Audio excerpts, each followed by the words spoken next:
પ્રિય મિત્રો, ઈશ્વરનું વચન કહે છે કે જો આપણે ઈશ્વરના વચનોનું બીજ નિષ્ઠાપૂર્વક વાવીએ છીએ તો એક દિવસ તે વચનો ચોક્કસપણે ફળ આપશે. શું તમે કોઈના જીવનમાં ઈશ્વરના વચનોની રોપણી કરી છે?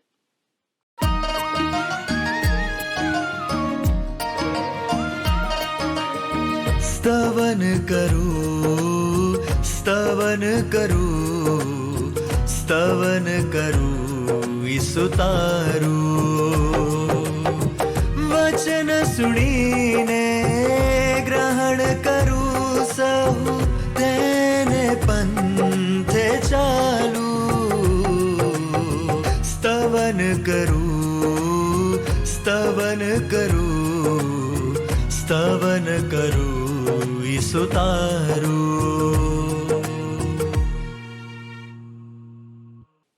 કેમ છો દર્શક મિત્રો?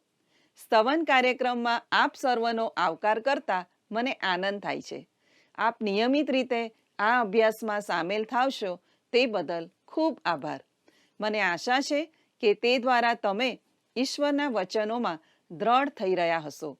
મિત્રો, આપને યાદ હશે કે સ્તવન કાર્યક્રમમાં હાલમાં આપણે થેસાલોનિકીઓને પાઉલ પ્રેરિતના પહેલા પત્રનો અભ્યાસ કરી રહ્યા છીએ. મિત્રો, પ્રેરિત પાઉલનો હેતુ વિશ્વાસીઓને ઈશ્વરના વચનોમાં મજબૂત કરવાનો હતો, પરંતુ પાઉલ માટે દરેક જગ્યાએ રૂબરૂ મુલાકાત લેવી શક્ય નહોતી.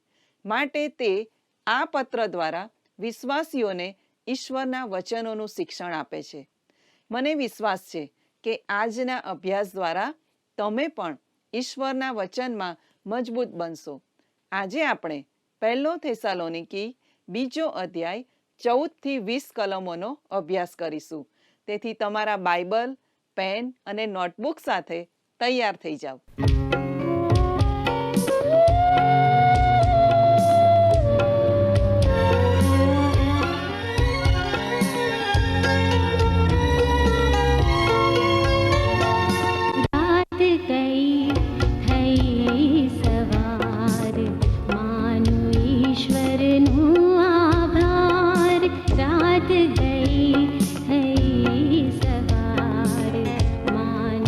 ईश्वर नु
વહાલા દર્શક મિત્રો, સલામ. આજના અભ્યાસની શરૂઆત કરતા મને ખૂબ આનંદ થાય છે. આજે આપણે બીજા અધ્યાયનો અભ્યાસ પૂરો કરવાના છીએ. તો ચાલો આપણે પહેલા થેસલોનિકી તેનો બીજો અધ્યાય તેની 14મી કલમ વાંચીએ. ત્યાં આ પ્રમાણે લખ્યું છે, કેમ કે ભાઈઓ, ખ્રિસ્ત ઈસુ પર વિશ્વાસ રાખનારી દેવની જે મંડળીઓ યહૂદિયામાં છે તેઓનું અનુકરણ કરનારા તમે થયા. કેમ કે જેમ તેઓએ યહૂદીઓ તરફથી દુઃખ સહન કર્યા, તેમ તમે પણ તમારા દેશના લોકો તરફથી તેવા જ દુઃખો સહન કર્યા છે. વહાલા મિત્રો, અહીં સંત પાઉલ મંડળીને ભાઈઓ શબ્દથી સંબોધન કરે છે. કઈ બાબતો માણસોને ભાઈઓ બનાવે છે? વહાલાઓ, 2 બાબતો છે. આપણામાં જાતિ અને રંગ ભેદ સિવાય સામાન્ય બાબત એ છે કે આપણે સર્વ ઈશ્વરની નજરમાં પાપી છીએ અને તેમના મહિમા માટે અધૂરા છીએ. આ બાબતમાં કોઈ અપવાદ નથી. આ તો પાપીઓનું ભાઈપણું અથવા ભાઈચારો છે. તેમાં સાચો પ્રેમ હોતો નથી. તેથી આવા ભાઈથી સાવધાન. તેના પર ભરોસો રાખી શકાય નહીં. ખરું ને વાલા દર્શક મિત્રો? ચાલો આપણે હવે પાઉલ એવી બાબત જણાવે છે કે જે થેસાલોનિકીઓને ભાઈઓ તરીકે ભેગા કરે છે તે વિશે જોઈએ. તેમ તમે પણ તમારા દેશના લોકો તરફથી તેવા જ દુઃખો સહન કર્યા છે. થેસાલોનિકાની મંડળી મોટે ભાગે વિદેશી અથવા બિન યહૂદી મંડળી હતી અને તેઓ સતાવણી વેઠી રહ્યા હતા. જોકે પછીથી રોમન રાજાઓએ કરેલી સતાવણી જેવી આ સતાવણી ન હતી. તેઓ સ્થાનિક સતાવણીનો ભોગ બન્યા હતા. સંત પાઉલ તેમને કહી શક્યો હોત, તમે દુઃખ સહન શરૂ કર્યું. તે પહેલા યરૂશાલેમમાંના આપણા ભાઈઓને પોતાના જ જાતિ ભાઈઓ તરફથી દુઃખ વેઠવું પડ્યું હતું. આવું દુઃખ સહન તમને એકબીજાની સાથે લાવે છે અને પકડી રાખે છે. વહાલાઓ, તેઓ દુઃખ સહનમાં ભાઈઓ હતા. આવું દુઃખ સહન કરવું તે સિમેન્ટ સમાન છે જે વિશ્વાસીઓને એકબીજા સાથે બાંધી રાખે છે અથવા પકડી રાખે છે. વહાલા મિત્રો, વિશ્વના કેટલાક ભાગોમાં મંડળી એકતામાં નથી. તેનું કારણ ઇઝરાયેલ પ્રજા સંબંધી પુનર્નિયમના પુસ્તકના 32મા અધ્યાયની 15મી કલમમાં જણાવ્યા જેવું છે. પણ યશરૂને પુષ્ટ થઈને લાત મારી, એટલે કે તેઓ સમૃદ્ધિના સમયમાં પ્રવેશ્યા અને તેઓ દોષ દેનારા અને નિંદા કરનારા બની ગયા. આવી જ સ્થિતિ આપણા દેશની મંડળીઓની છે. પણ સતાવણી તો આવશે જ. આપણે સતાવણી અને દુઃખ સહન કરવાના દિવસો તરફ જઈ રહ્યા છીએ અને એ સતાવણી જ મંડળીને એક બનાવશે. વહાલા દર્શકો, મંડળીમાં એવા ઘણા છે જેઓ આત્મિક જાગૃતિ માટે પ્રાર્થના કરે છે. આપણી આજુબાજુની મંડળીઓમાં પણ ઘણા પ્રાર્થના જૂથો સક્રિય છે જેઓ આત્મિક જાગૃતિ માટે નિયમિત પ્રાર્થના કરે છે.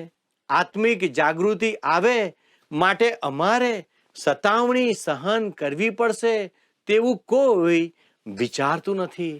જે સ્થિતિમાં મંડળી જીવે છે તેમાં ફક્ત આત્મિક જાગૃતિમાં રસ છે. કોઈ વાર પ્રભુના વચનોના અભ્યાસ, મનન, બોધને જ આત્મિક જાગૃતિ સમજી લેવાય છે. પણ જો સતાવણી આવશે તો જ મંડળીના વિશ્વાસીઓ ભેગા મળશે. સતાવણી સહન કરવાથી જ એકબીજા પ્રત્યેનો તિરસ્કાર અને ઈર્ષા જતા રહેશે અને ત્યારે આપણને ભાન થશે કે ઈશ્વરનું દરેક સંતાન આપણો ભાઈ છે. ખ્રિસ્ત ઈસુમાં દરેક વિશ્વાસી મારો ભાઈ છે. આપણે ઈશ્વરના કુટુંબમાં છીએ અને આ બાબતનું આપણે જગત આગળ પ્રતિબિંબ પાડવાનું છે. જ્યારે મંડળી આવું પ્રતિબિંબ પાડશે ત્યારે આત્મિક જાગૃતિ આવશે. વાલા દર્શક મિત્રો, આત્મિક જાગૃતિ માટે પ્રાર્થના કરીને આપણે ટૂંકા રસ્તા શોધીએ છીએ, પણ જે સ્થિતિ કે શરતો આત્મિક જાગૃતિ ઉપજાવે છે તેના માટે પ્રાર્થના કરતા નથી.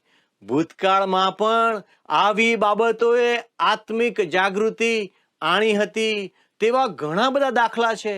વાલાઓ, ઇંગ્લેન્ડ જ્યારે અંધકાર ભર્યા દિવસોમાંથી પસાર થતું હતું અને તેઓ મોટી ક્રાંતિની ધાર પર હતા, ત્યારે રેવરન્ડ જ્હોન વેસ્લી અને તેમના સાથીઓ દ્વારા આત્મિક જાગૃતિ આવી. આત્મિક જાગૃતિ માટે આવી પરિસ્થિતિની જરૂર હોય છે. આજે આપણ સૌને આપણા દેશમાં આવી આત્મિક જાગૃતિની જરૂર છે. વહાલા મિત્રો, આવો આપણા અભ્યાસમાં આપણે આગળ વધીએ અને હવે આપણે બીજો અધ્યાય તેની 15 અને 16 કલમોને ધ્યાનથી જોઈએ. યહૂદીઓએ પ્રભુ ઈસુને તથા પોતાના પ્રબોધકોને પણ મારી નાખ્યા અને અમને કાઢી મૂક્યા. તેઓ દેવને પ્રસન્ન કરતા નથી અને સઘળા માણસોના વિરોધી છે. વિદેશીઓને તારણ ન મળે માટે વાત કહેવાને તેઓ અમને મના કરે છે.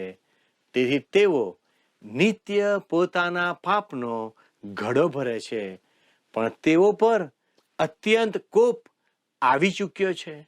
ભલા મિત્રો, આપણા શાસ્ત્રપાઠનો આ નોંધપાત્ર ફકરો છે.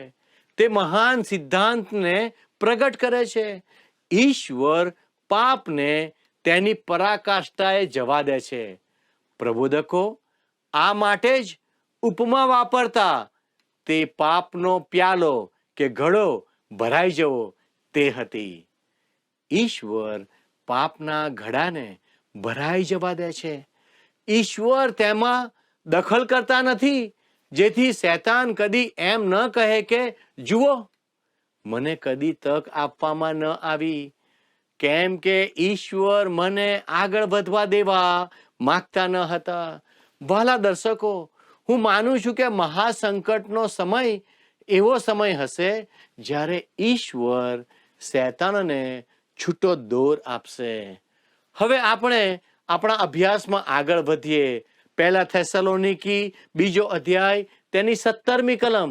આવો આપણે ધ્યાનપૂર્વક તેને વાંચીએ. પણ ભાઈઓ, અમે મનથી નહીં પણ દેહથી જ થોડી મુદત સુધી તમારાથી વિયોગ થયાને લીધે ઘણી આતુરતાથી તમારા મુખના દર્શન કરવાને ઘણા પ્રયત્નો કર્યા. ભલા દર્શક મિત્રો, અહીં પણ ભાઈઓ સંબોધન ખરું ભાઈપણું દર્શાવે છે. આ ખરી એકતાની ચળવળ છે. જ્યારે કોઈ વ્યક્તિ પ્રભુ ઈસુ ખ્રિસ્તમાં છે, ત્યારે જેવો ખ્રિસ્તમાં છે તે સર્વનો તે ભાઈ છે. પણ મંડળીની બહાર પાપીઓ વચ્ચે ભાઈચારો છે. અહીં પાઉલ કેવી અજાયબ લાગણી દર્શાવે છે. થોડી મુદત સુધી તમારાથી વિયોગી થવાને લીધે ખરેખર તો તે થેસાલોનિકાથી ચાલ્યો ગયો હતો, પણ તેનું હૃદય હજી ત્યાં જ હતું. તે આ વિશ્વાસીઓને છોડવા માંગતો ન હતો અને તેઓને ફરી મળવા ઝંખતો હતો. તેથી જ પહેલા થેસલોનિકી 2:18 તેઓ નોંધે છે, કેમ કે અમે અને ખાસ મેં પાઉલે એકવાર નહીં પણ અનેક વાર તમારી પાસે આવવાની ઈચ્છા કરી, પણ શેતાને અમને અટકાવ્યા.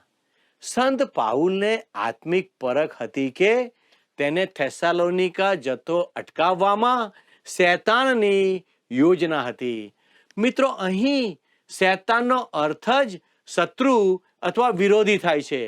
આજે પણ શેતાન ઈશ્વરના વચનો માટેના કોઈ પણ કાર્યને અટકાવવા શોધતો હોય છે.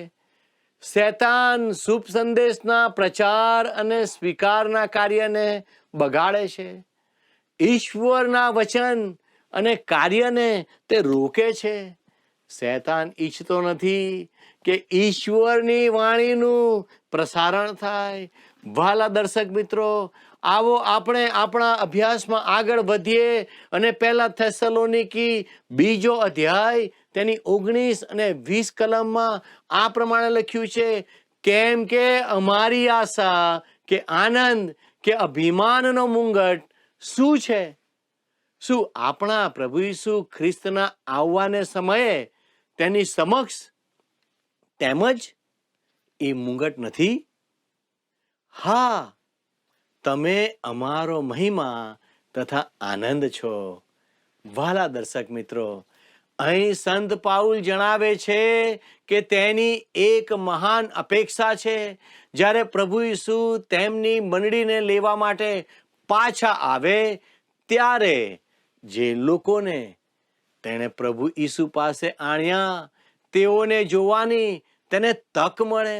વહાલા મિત્રો, થેસાલોનિકાના વિશ્વાસીઓ જેઓને તેણે પ્રભુ ઈસુ માટે જીત્યા છે, તેઓ તેને માટે અહીં અને પેલે પાર તેનો આનંદ બનશે. વહાલા દર્શક મિત્રો, શું તમારા માટે એવું કોઈ છે કે તમે જ્યારે સ્વર્ગમાં જાઓ ત્યારે ત્યાં જેઓને તમે ઈશ્વરના વચનના ભાગીદાર બનાવ્યા હોય તેઓ તમારો આભાર માને? શું તમે શુભ સંદેશ અને ઈશ્વરની સેવામાં તમારો ફાળો આપ્યો છે? જો તમે આવો ફાળો આપ્યો હશે તો પૃથ્વીના કોઈ પણ ભાગમાંથી જ્યાં તમારા ટેકા કે મદદ વડે કોઈને શુભ સંદેશ મળ્યો હશે તે માટે તમારો આભાર માનવામાં આવશે. મારા પ્રિય મિત્ર, સ્વર્ગમાં આપણે આવા મહિમા અને મુંગટના ભાગીદાર બનીશું. તેથી આપણે પ્રભુ ઈસુના પાછા આવવાની અને મંડળીને સ્વર્ગે લઈ જવાની આતુરતાથી રાહ જોવી જોઈએ. આપણા માટે તે વધુ આનંદ ભર્યું છે કે મારી અને તમારી સાક્ષી અને શુભ સંદેશની સેવાને લીધે જેઓએ પ્રભુ ઈસુ ખ્રિસ્ત પર વિશ્વાસ કર્યો છે તેઓ આપણી સાથે આવશે અને પ્રભુને મળશે. વહાલા દર્શક મિત્રો, શું આવી ખાતરી તમારી પાસે છે? આ વિશે વિચાર કરશો. આવો આપણે પ્રાર્થના કરીએ. વહાલા પ્રભુજી, અમે તમારો આભાર માનીએ છીએ કારણ કે તમે અમારા જીવનમાં અદ્ભુત કાર્ય કરી રહ્યા છો. વહાલા પ્રભુજી, અમારી પ્રાર્થના છે તમે અમને મદદ કરો, તમારી કૃપામાં રાખો, તમારી દયામાં રાખો, તમારા પરાક્રમ હેઠળ રાખો. અમારી સર્વ જરૂરિયાતોને ઈસુના નામમાં પરિપૂર્ણ કરો. પવિત્ર દેવ, જેઓ આજનો અમારો આ કાર્યક્રમ નિહાળી રહ્યા છે તેઓ દરેકને તમે સહાય અને મદદ કરો. અમારી આ પ્રાર્થના ઈસુના નામમાં માંગીએ છીએ. આમેન.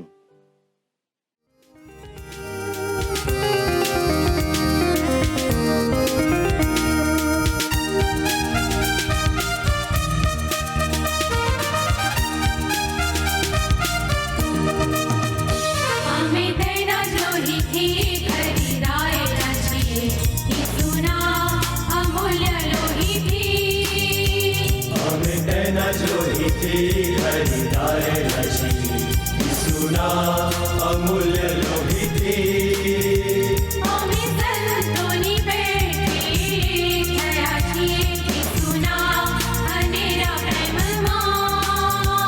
અમે સંતોની ભેટ થયા છીએ ઈસુના અનેરા પ્રેમમાં. અમે સર્વ ઘેટા છીએ એક સમૂહ અમારો, એક જ છે નિકી પરિવાર અમારો. અમે સર્વ ઘેટા છીએ એક સમૂહ અમારો, એક જ છે નિકી પરિવાર અમારો. ઈસુ છે સ્વામી અમારા, ઈસુ છે સ્વામી અમારા. Hallelujah, hallelujah, hallelujah, hallelujah, hallelujah, hallelujah. Isu છે સ્વામી અમારા.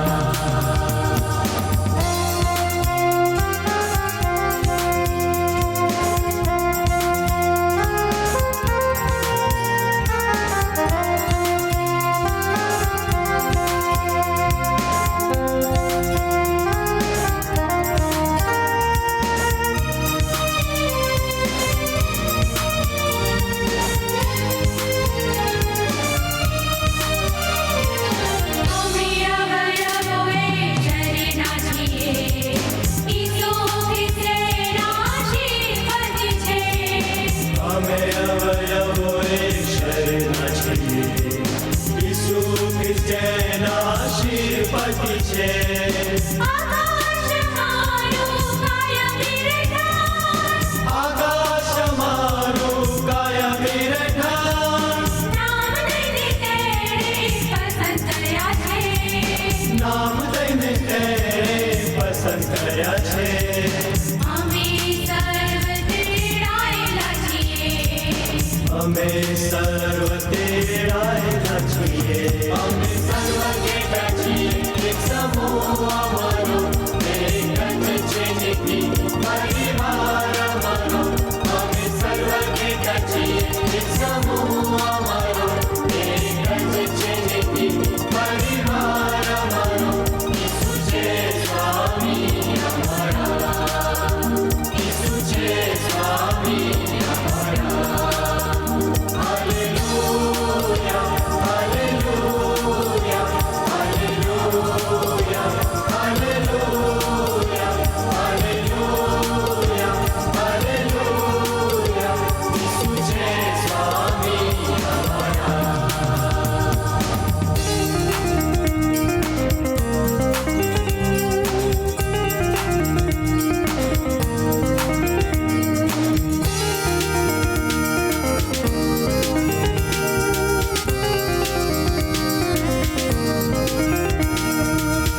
ભક્તિ અમારો શણગાર છે, સત્ય અમારો પ્રવેશ છે.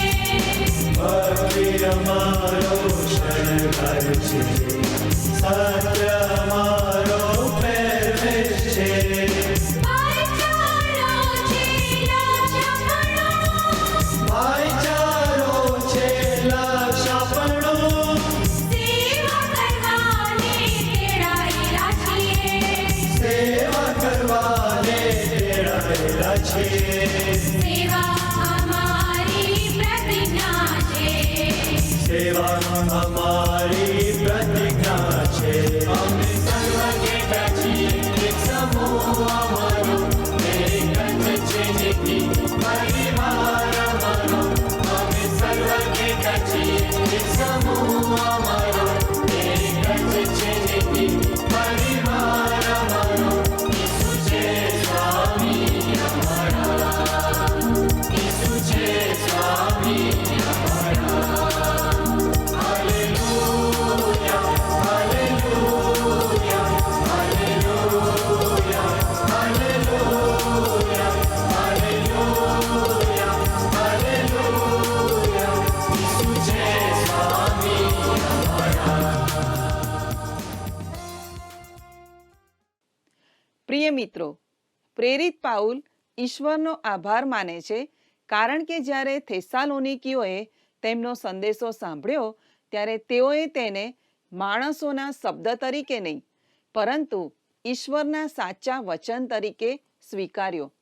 પાઉલ સ્પષ્ટ કરે છે કે થેસાલોનિકીઓ તેમના હૃદયની નજીક છે. પ્રેરિત પાઉલ ખાતરી આપે છે કે થેસાલોનિકીઓ તેમની આશા, આનંદ અને પ્રભુ ઈસુના આગમન સમયે તેમની સમક્ષ અભિમાનનો મુગટ છે. આ બાઇબલ પાઠ વિશ્વાસ માટે થેસાલોનિકીઓ દ્વારા સહન કરવામાં આવેલ દુઃખો અને મુશ્કેલીઓને પ્રકાશિત કરે છે. પ્રેરિત પાઉલ થેસાલોનિકીઓ માટે પોતાની ઊંડી ચિંતા વ્યક્ત કરે છે અને તેમના સંકટોમાં તેમની સાથે રહેવા માટેની ઈચ્છાને દર્શાવે છે. મિત્રો, શું તમે ઈશ્વરના કાર્યને માટે દુઃખ સહન કરવા તૈયાર રહેશો? મિત્રો, આજની આપણી બાઇબલ ક્વિઝનો પ્રશ્ન છે, કઈ મંડળીના લોકો પાઉલના હૃદયની નજીક હતા? એ એફેસસ, બી સ્મરના, સી ગલાતી, ડી થેસાલોનિકા. મિત્રો, ગત પ્રશ્નનો જવાબ છે ડી પોતાના પાપોનું. અમારા આજના પ્રશ્નનો જવાબ જલ્દીથી મોકલી આપશો. દરેક પ્રશ્નનો સાચો જવાબ આપનાર વિજેતાઓના નામ દર મહિનાના પ્રથમ સોમવારે જાહેર કરવામાં આવશે. મિત્રો, અમારો સમય અહીં પૂરો થાય છે. સંપર્ક માટે અમારો ફોન નંબર છે 94 29 37 56 10 9429375610. ઈશ્વર આપને આશીષ આપો. આમેન. શું તમને આ કાર્યક્રમ ગમ્યો? અત્યારે જ અમને મિસ કોલ કરો.